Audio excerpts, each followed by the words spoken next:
So I don't know. Maybe we should call this the car ministry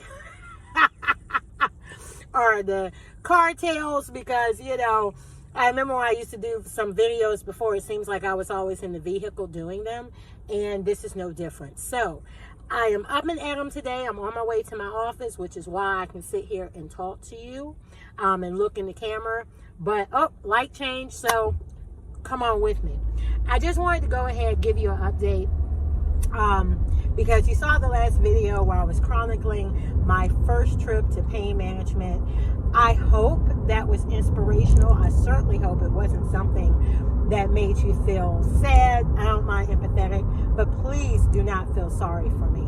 Okay, we're about to come to another red light. Yay, because I like looking in the camera and looking at you. But I thought since I shared that, it would be so wrong of me not to share the latest update. Because by the time I posted that video, we were already experiencing wonderful things that I want to share with you. So, part 2. One of the things that the doctor did do, the specialist did do, in addition to knowing that we're preparing for surgery as soon as possible, she also prescribed something. And I asked her about it because I said, until then, okay, we know you prescribed the nerve block. That'll be getting in about 2 weeks. But then between all of that, between surgery, what can you give me now where every day I'm not so stiff and I'm not in pain? It's a green light. And she did prescribe something. I want to tell you this. This is why it's so important to not just accept your current situation. Work with your doctors, but always look at, well, first of all, always be honest with what's going on right now. Let them know progressions. Let them know when things change. Let them know when you feel off, even if it's the slightest thing, because there are things they can do. Everything isn't about medicine, and every medicine isn't bad. So what she did was she prescribed something, and I just want to tell you how life-changing this has been for me. She was honest, and she said, for some people this works well, for some people it doesn't. This is by no chance a cure to anything. You need the surgery. That is your solution. However, if this helps you in any way, you know, we can give it a try. I want to tell you that I took the first pill, have to take it with food. And I want to say in 20 to 30 minutes, it was like a 180. And what I said to myself, well, you know, before we get too excited, let's just test this and see how it's working. I want to tell you that since that day, this is Friday, that was Tuesday evening, every day, it's been the same results. So I went from stiff, slow walking, having to use a cane, feeling as if, a lot of times even doing all of that, pain patches, a previous prescription that really wasn't working anymore, so I stopped taking it. Extra strength Tylenol. You guys that go through pain management, you know the big deal. Or go through any of these mobility issues, any issues that cause you to be in pain, you know exactly what I'm talking about. All the things you're doing on some of you daily, but sometimes on your flare-up, sometimes on the worst days, just to manage. I was doing that, it really wasn't working. It was getting to the point of some days at the worst I could barely walk, and having to make choices about whether I can go outside my home. I went from that to literally a severe pain reduction. Severe pain reduction. I'm talking about 90 to 95%. I'm talking about when I go to get up, not struggling to stand, not struggling to move, not all stiff, not laying there in pain when I'm supposed to be at rest. I could cry on that note, but I'm not going to. I want to just describe that a little bit further. So, I was talking to my mom one night, and I was sitting in my recliner, and just out of instinct, which is crazy to say because I haven't been able to do this since God only knows when, just talking to her, and just as a simple gesture, just like you're breathing, and don't think about it. I grabbed my my left leg, which is my worst leg, which they'll be doing the total knee replacement on. I grabbed that leg, and I went to bend my knee, and I put my left think two craps about it. And was just talking to her, and then it dawned on me, I'm like, holy crap. Because it was like, first of all, when things got to their worst, now even my right knee hurts. My left has always been the worst. That's the one that's completely bone against bone. The right one also has its issues, but that's the one that typically I don't suffer from as much. So I don't really worry about her. It's more the left that brings me to agony. But definitely now with there being soreness and pain on the right knee too, I would never put my heel on that right knee. And then what was really miraculous about that was I wouldn't have to worry about the right knee, because I would not, the pain and stiffness in that left knee alone, there's no way in heck I would bend that when I didn't have to. And I'm telling you, it was so painful to get in the car, like just to sit down, I would plop down, because that much, how much it started hurting to bend that left knee. Even when I stand up to get out of my car, standing and putting pressure on that left knee, I can't tell you how it looks like I'm a gymnast trying to be on a balancing act, on a balance beam on the worst days, because it's like, it may take several seconds to be able to stand straight to get out of my car, and even take my right leg and get that out of the car. I don't have that problem today. I haven't had that problem since I've been taking the medicine. So knock on wood, with prayer and other things we're doing, as we're on the quest to surgery, hopefully this keeps up. It's even so great that I said, you know what? If this continues, especially after getting the nerve block, I won't get my motorized scooter for the cruise ship. It's not a pride thing. It's just the fact that if I really don't need it to move around and things like that, and don't get me wrong, I still need the wheelchair for handicap assistance at the airport.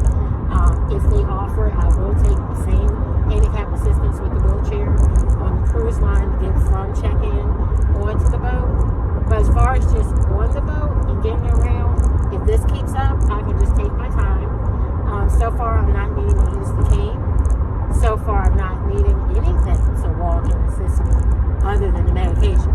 And even with that, like today, I haven't taken it yet, so I'm past the typical 12 hours that they say the medicine worked for, but I feel okay. And the slow gait that I was walking at, I'm walking pretty darn close to my regular pace. I'm just keeping in mind, don't overdo it. So the nice thing is just being able to put one foot in front of the other and not really think about it. Being able to put one foot in front of the other and not have to walk so slowly, like I'm in pain, like I'm suffering, like I'm 100 years old, literally, and just walking normal. I mean, that's what shocked me is I'm walking. Even today, I was going to the post office to mail something. I went to a small store, coming in and out of my home, and now I'm going to the office and having a walk in there. And honestly, for the average person, when you go into the co-work space I have, it's not a long walk. But for the person that's going through a mobility challenge or pain, you might as well ask them to run a marathon. So I'm really happy about that progress. And again, I'm patting myself on the back. Like I said in the previous video, you need anything.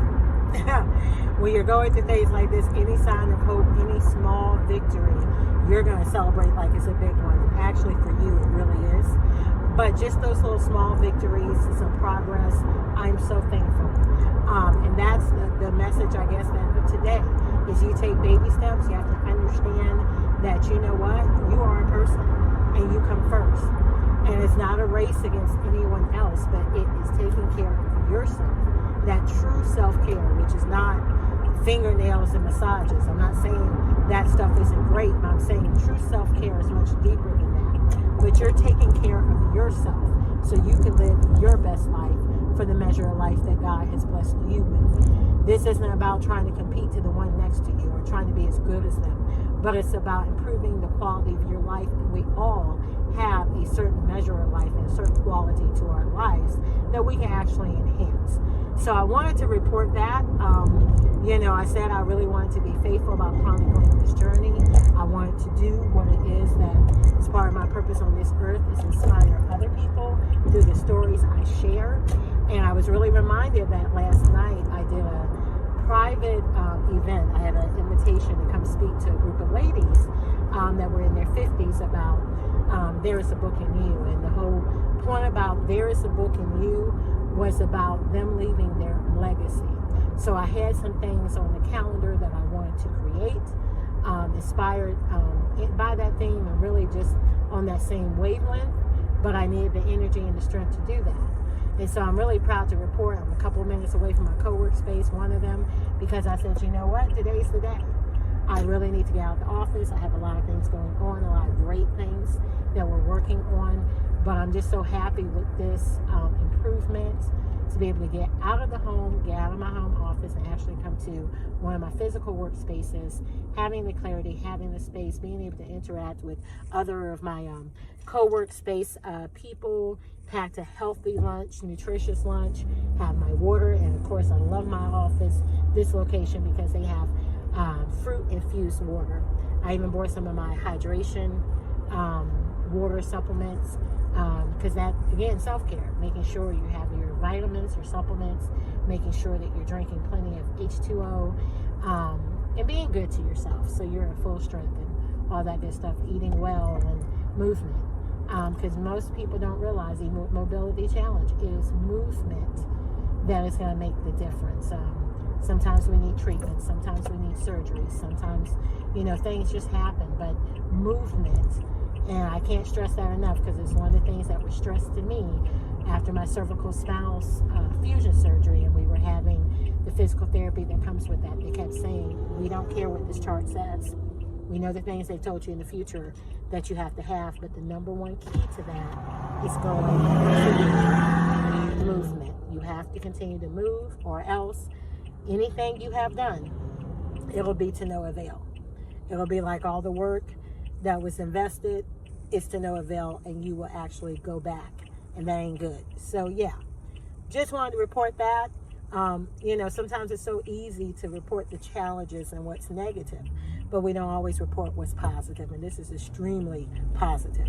So with that being said, about a minute from my co-work space, light just turned green. Wanted to check in with you, my joy seekers, my joy guru followers, and just deliver some positive news. And I cannot stress enough, if there's anything within you physically, emotionally, mentally that is disturbing, that's not like normal, or maybe it is your new normal, but you're just fed up and you know that there's more to life than this, and you want a better quality of life, please work with qualified health professionals. Don't let shame, don't let fear, don't let anything stop you from doing that. And if you go to people that you feel like didn't give you the right answers, or you want a second opinion, get it. I most of the time say that people really should get second opinions. Not necessarily that you don't agree with your doctor, but a second opinion never hurts. But the main thing is reach out for the help you need. Don't let shame and fear, and sometimes we like to live in the past. What 30 years ago I used to do, and I've always been known for. Honey, life can change on a drop of a dime. So drop the pride issue and actually go get freaking help. And that's the word of the day from Alicia Brown, the Joy Guru. And as always, I want you to live a life full of joy. Happiness is based on a situation or circumstance, but joy is the part, despite your challenges and situations, it's permanent. So pursue joy always, and know that you can always be at the driver's seat of your life. You might not be able to control all the things that happen to you, but you definitely can control your response. And normally it is our responses and the way we deal and perceive things that make all the difference in the world. So I will not say goodbye, but I will say until next time. And as always, make sure that you like this video wherever you're viewing it from. Make sure that you share this video, because people need all type of inspiration and help, and they really need to understand that they are not alone. That's where we get in the biggest trouble, because we think we're the only ones dealing with things, but actually we're not. And instead of having community, instead of having other people that can hear us and let us know we are understood, we sit here and suffer alone. And you should never do that. So if it's just reaching out on this comment, that's your first step. And let's do this thing together. So, bye for now from Alicia Brown, the Joy Guru.